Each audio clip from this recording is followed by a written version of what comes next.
bulan Juni, IHSG naik sebesar 1,33% dan dana asing yang tadinya net sell di saham mulai berbalik net buy sebesar 5,16 triliun dari tanggal 13 Juni sampai dengan 4 Juli 2024. Apa saja yang menjadi sentimen pendorong kinerja IHSG di semester 2 ini?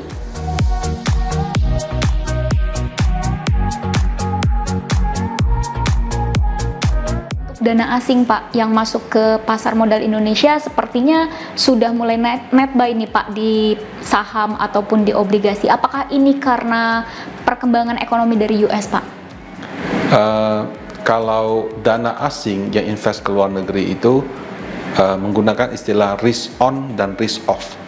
Risk on itu artinya orang menganggap, oh ya ini resikonya lagi tinggi nih, kita investnya di dalam negeri aja, beli aja surat utang Amerika Serikat.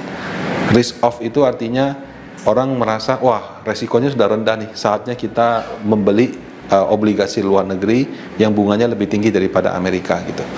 Nah, kalau terkait dengan obligasi, sebetulnya kondisi risk on itu sudah terjadi dari bulan Februari.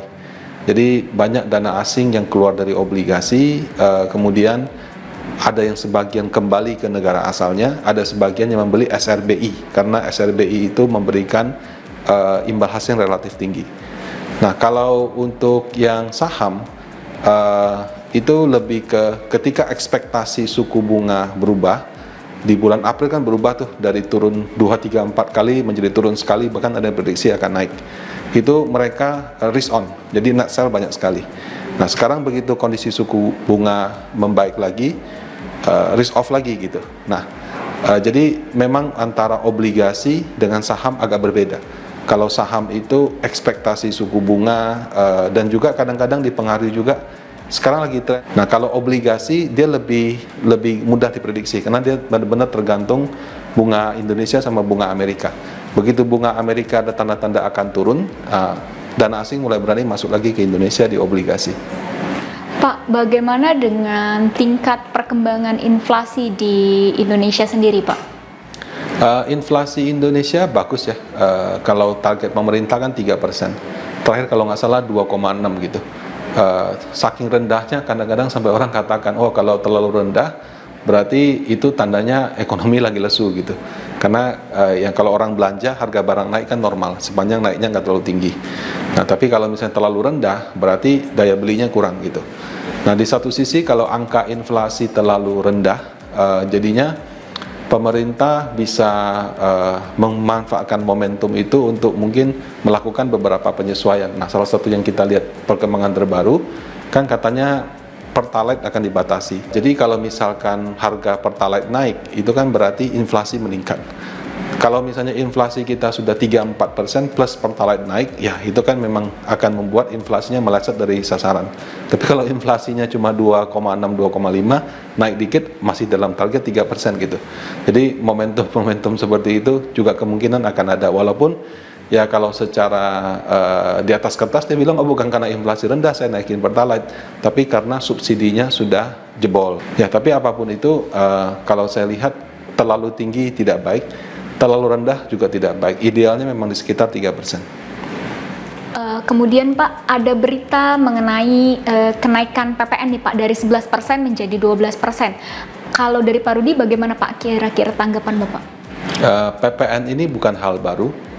Itu sudah dikasih tahu dari jauh-jauh hari kok. Mungkin dari beberapa tahun lalu waktu membuat undang-undang harmonisasi peraturan perpajakan.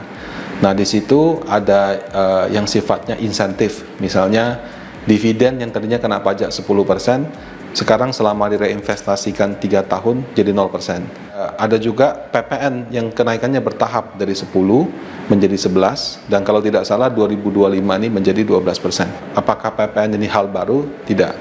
Nah, apakah kenaikan PPN dari 11 jadi 12% ini berdampak? Ya tentu, kalau kita lihat secara dampak, ini bukan dari 0 jadi 12, tapi dari 11 jadi 12. Jadi seharusnya menurut saya dampaknya tidak terlalu signifikan.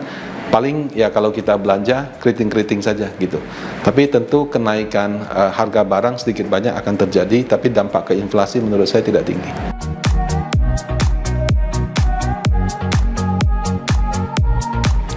sahabat Panin AM, terima kasih ya sudah menonton video ini. Jangan lupa like dan subscribe supaya tidak ketinggalan video-video terbaru dari kami. Untuk menonton video terbaru dari Panin Asset Management, silahkan klik video berikut ini. Masih bingung apa itu reksadana? Jangan khawatir, silahkan nonton video berikut ini.